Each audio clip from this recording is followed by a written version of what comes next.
Okay, you read the title. Before I start this, I have a couple of questions to ask you. I'm sourcing your opinion, okay? I want you to answer these questions in the comment section below. Question number 1. How far am I off when it comes to the FNAF lore? If you watched this video already, then how far off is this from where I was at?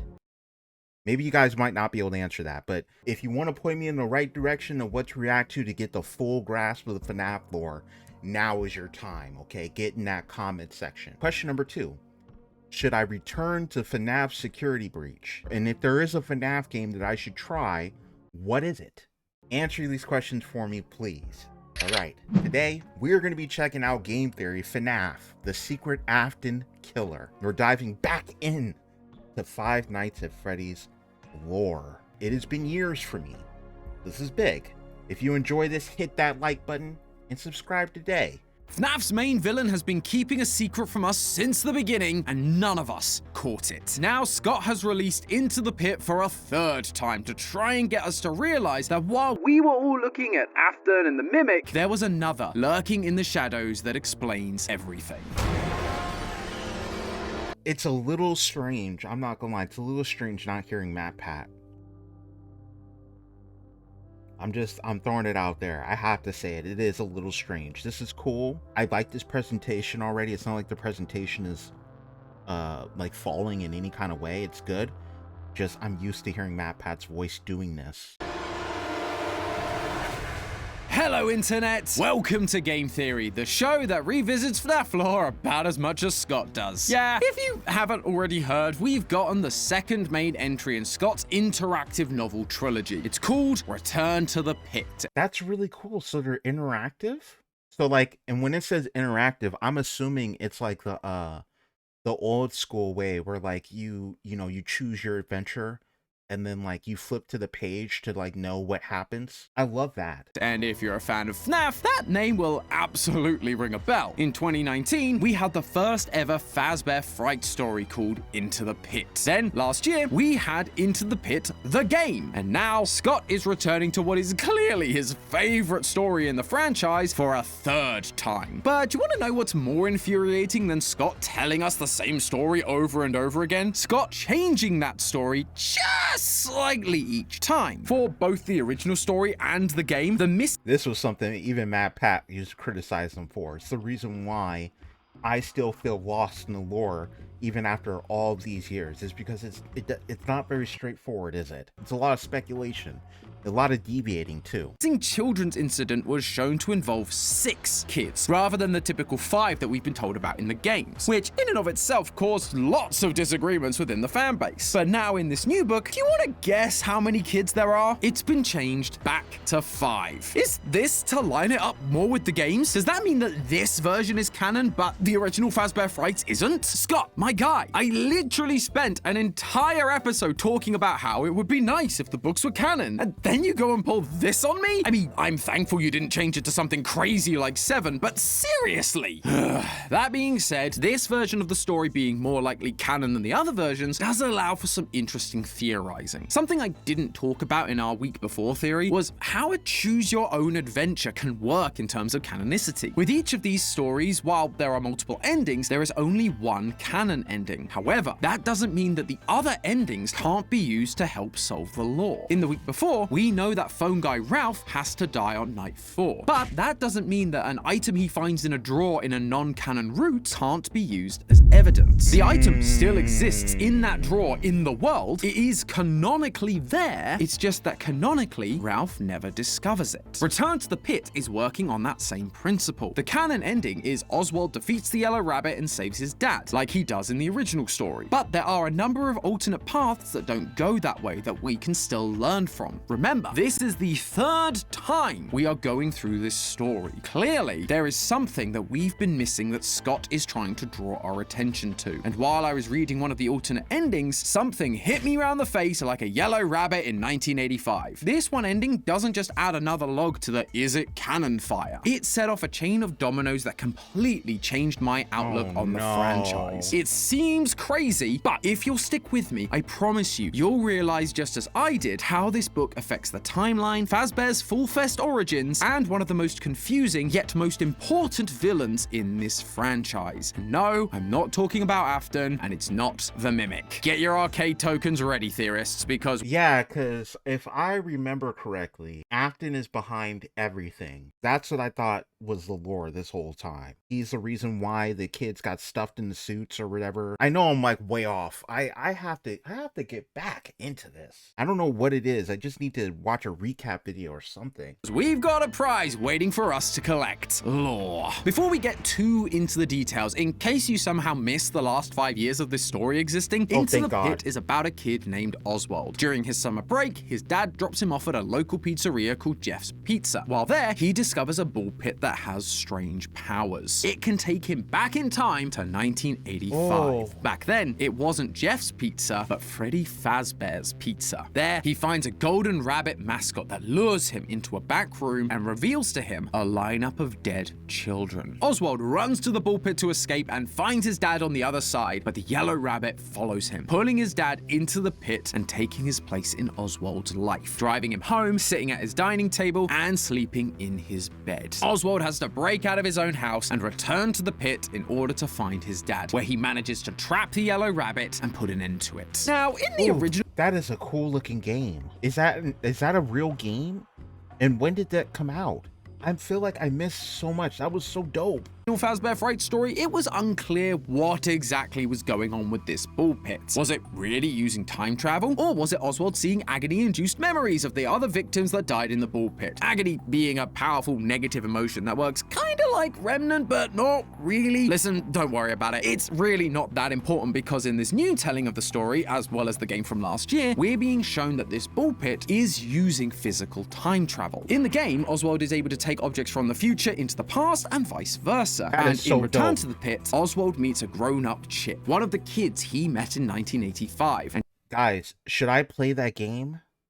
Let me know if I should play that game in the comments. That looks like really cool. Chip remembers him. So these retellings do seem to be showing us that it really is a time-traveling ball pit. And if that's the case, then there are a few other details that really begin to matter. Suddenly, anything Oswald witnesses in 1985 are real things present in 1985, even if they aren't the canonical route. And with that in mind, one of the alternative paths becomes very interesting. In 1985, Oswald has the option to leave Freddy's. Once he steps outside, he hears a voice calling for help. If we follow the voice, Oswald is led to a basement around the back of Freddy's. He makes his way down the stairs and is swiftly bonked over the head by the yellow rabbit. As he lies on the floor in a pool of his own blood, beginning to lose consciousness, he hears the voice laughing at him. Now, you may be wondering why this particular ending stood out to me. Yeah, it's a bit creepy, but it's just another nowhere path that leads to Oswald's demise. What's the big deal? Well, the big deal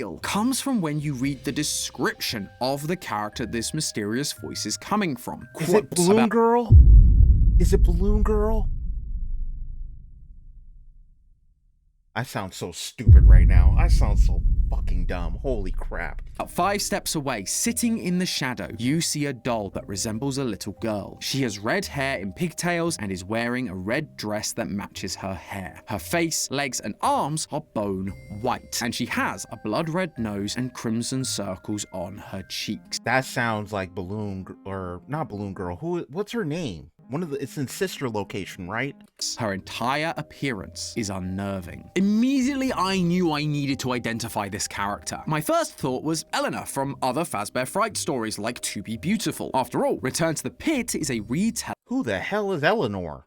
of a fright story. She is described as looking like a dog with a clown-like face and red pigtails. This felt like an obvious match, but then when I went back and took a closer look at Eleanor's description, the more that connection felt less and less strong. Yes, she's got a clown-like face, but her cheeks are actually pink, not red, and her body is silver, not white. There's also how her body is described. Quote, "Its body was sleek and silver with a long neck, a tiny waist, and a rounded bust and hips. hips. Its legs and arms were long, slender, and elegant. Yes, she is described as being doll-like, but that doll is more reflective of an adult woman with a rounded bust and hips and longer limbs. But the doll in Return to the Pit is described as looking like a little girl, as in not a fully grown woman. So Eleanor wasn't really fitting the bill for me. But while I scratched my head over this, there was one other detail that pointed me in the right direction. Quote again, "You hear the sound of laughter beside you, high-pitched giggling. You turn your head."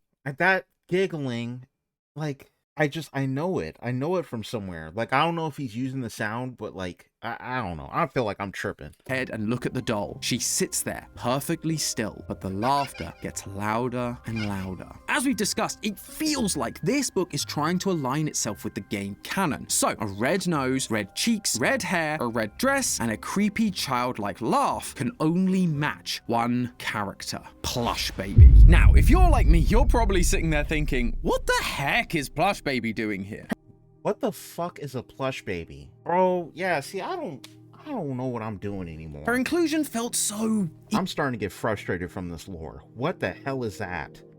I've been gone for years. This is what I get. This is what I get for deciding to try to be an adult and just live my life and not make content. This is what I get. Intrusive. Like an annoying ad that keeps asking for your data on every website you visit. Or like Santi as he follows me around the office. Fortunately, today's sponsor NordVPN can help me out with at least 2 of those things. NordVPN allows me to... Plush Baby was first introduced back in FNAF VR Help Wanted as a simple plushy version of Circus Baby, even using the same line. Circus Baby, that's who I'm thinking of, not Balloon Girl. Who the hell is Balloon Girl? I was thinking of Circus Baby. As her, just higher pitched. Her level was, let's say, challenging. Oh, God. But from a lore perspective, this was a VR game made by Fazbear Entertainment to fix their reputation while also promoting merchandise. So, a plush version of Baby that people could then love or hate that they could then take home with them makes a lot of sense. What didn't make a lot of sense is the fact she kept reappearing in games that didn't have that lore purpose. In Help Wanted 2, we're essentially a technician fixing all the attractions, but there Plush Baby is, making her way towards us to jump scare us. In Security Breach Ruin, Cassie can find a secret room inside Bonnie Bowl that, when you take off the Vanny mask, reveals a room full of plush babies all laughing like they do, only to disappear when you turn your back. And you can also collect AR versions of the plushie, with Cassie's only comment being, what is she doing here? Not only has Scott been including her in all the Steel Wool era FNAF games, but he is specifically calling out that her presence is weird. And now she's being shoved into Return to the Pit during 19... Got it. So she's from the ball pit. Is that where the theory we're going from right now? That she hopped through time? Is that where we're going? 85. What is Scott trying to tell us with this character? Well, take a look at Plush Baby's design compared to the character she's based on, Circus Baby. What difference do you notice? Besides the fact that one is a doll and one is purple. We got the purple difference in the eyebrows. Or is that blue? I can't tell. I think the eyes are a different color too. I could be wrong. I think the eyes are a different color. Is a 7-foot monster clown. The eyes. Plush Baby's eyes are blue, while Circus Baby's eyes are green. Though longtime fans of the franchise will remember that this isn't a design error from Scott. Circus Baby's eyes were originally blue, up until she scooped Afton's daughter Elizabeth and got... Oh my god, that's right. Holy crap. That's right. Circus Baby's Pizza World shut down before it even opened. When Baby scooped Elizabeth, Baby became possessed by Elizabeth, and as part of that, gained Elizabeth's green eyes. That's so for right. The plush... That was a big deal. That was a big deal in the lore. I remember that. Babies to have blue eyes, they have to have been based on the character prior to Elizabeth's scooping. Therefore, from a timeline perspective, for this toy to exist as it does in Return to the Pit, a blue-eyed Circus Baby needed to exist before 1985. We still don't have anything telling us exactly when her scooping happened prior to that date in 1985, whether it was before or after Dave the Crying Child and Charlie's deaths. But hey, at this point with FNAF, I'll take whatever timeline wins I can get. Although, that isn't the only thing this appearance teaches us. Because of Circus Baby's Pizza World's ambiguous placement in the FNAF timeline, there have been a lot of theories about why... What? He has a whole freaking restaurant?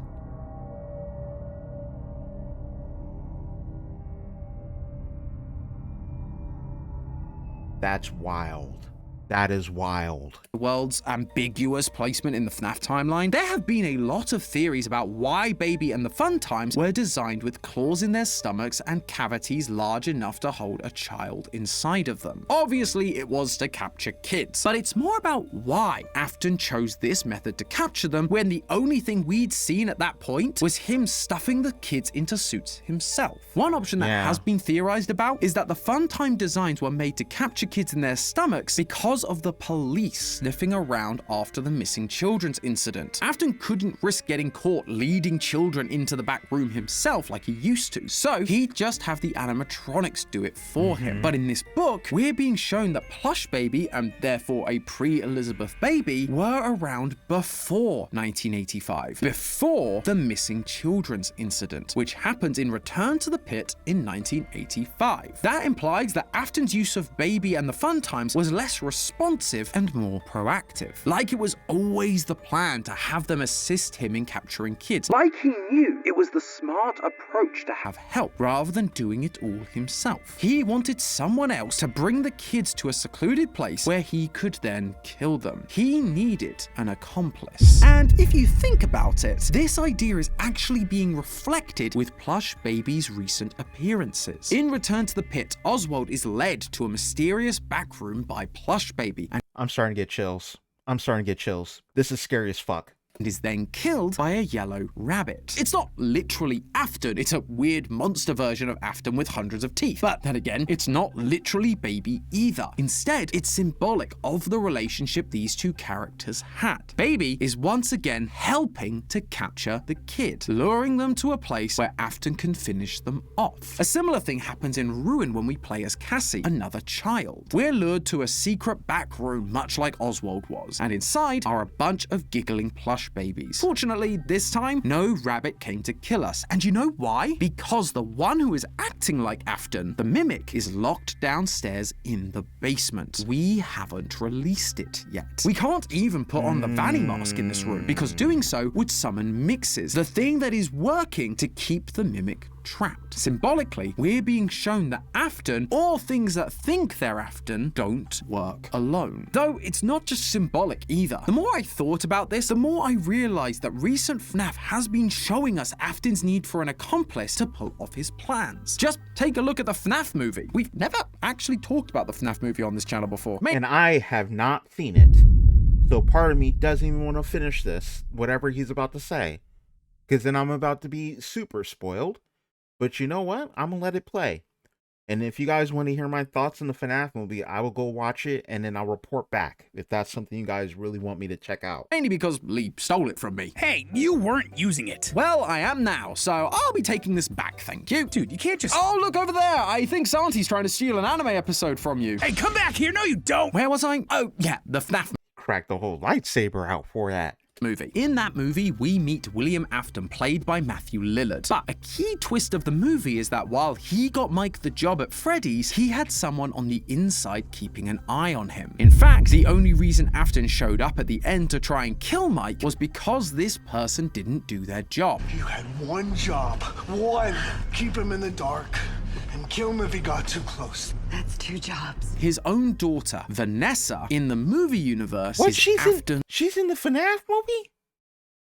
She's famous as hell. I'm forgetting her name right now. Afton's accomplice. Just like how Baby, an animatronic that would be possessed by Afton's daughter and represent her going forward, was his accomplice in the game timeline. Now, look, I know this idea that Afton has always had an accomplice might sound like a bit of a stretch. It always seemed like Afton was the sole killer. And believe me, I get it. I've been going back and forth with Ash on this topic for weeks. Just look at this whiteboard. Does this look like something sane people would write? But trust me, I really think... Now, I will admit, this shows, if this is real, right?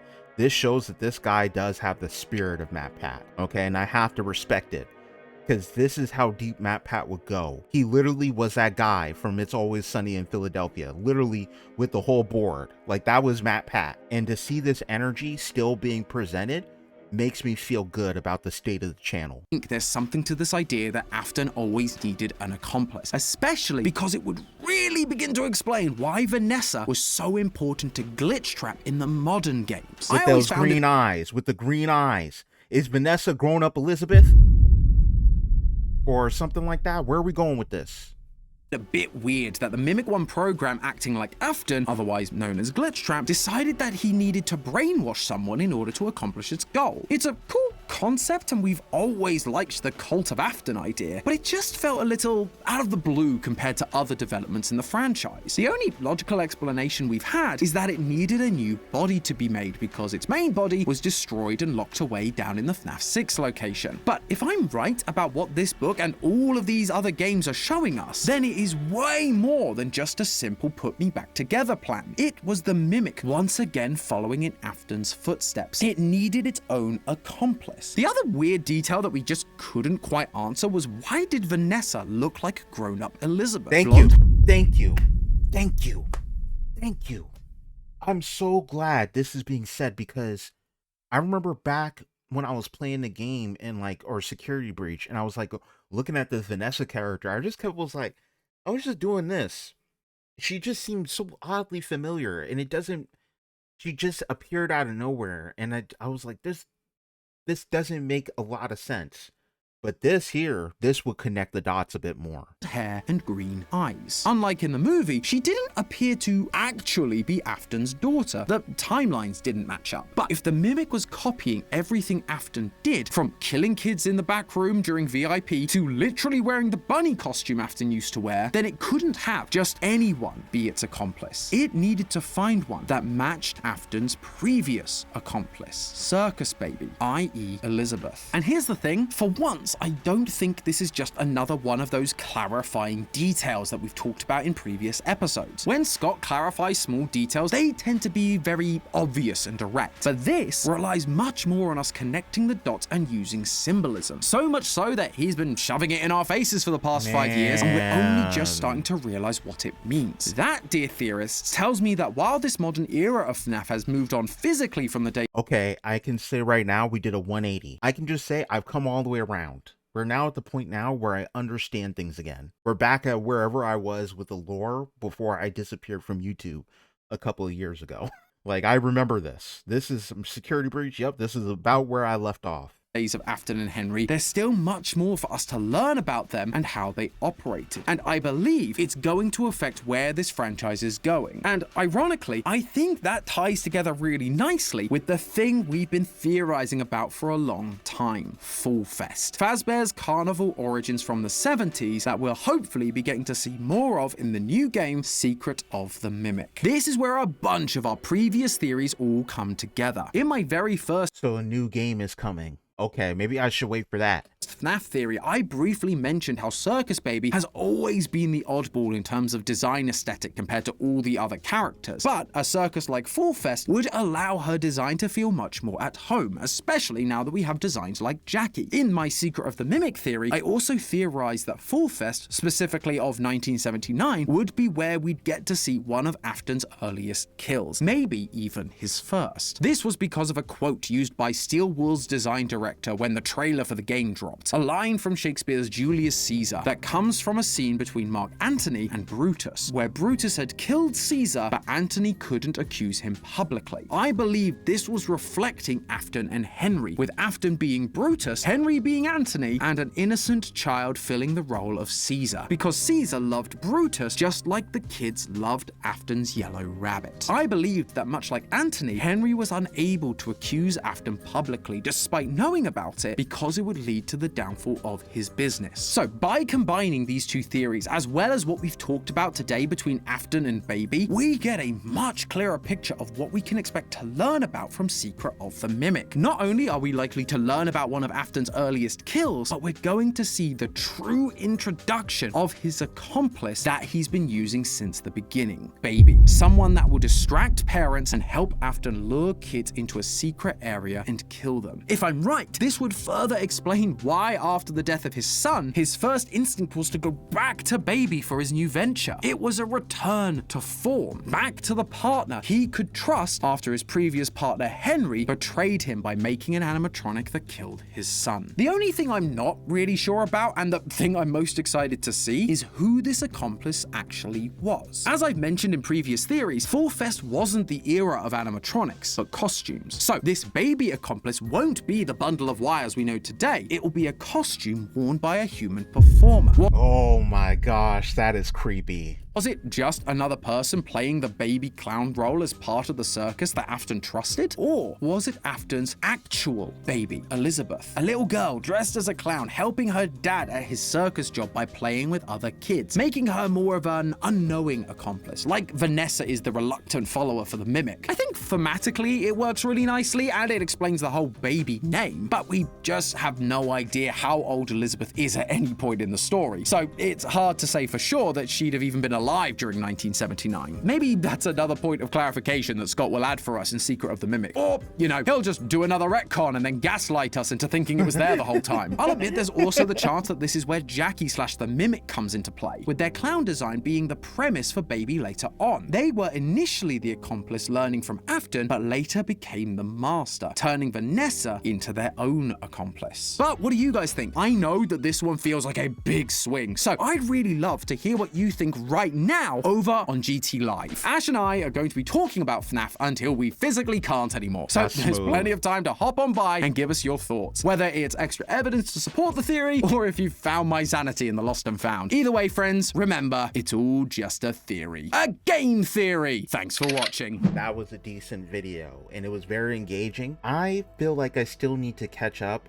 I have a lot of holes when it comes to the lore, and I think y'all are going to help me do that. So get in that comment section, help me out, get me caught up, get your boy caught up, please. Thank you. All right. If you enjoyed, hit that like button. I will see everyone in the next video.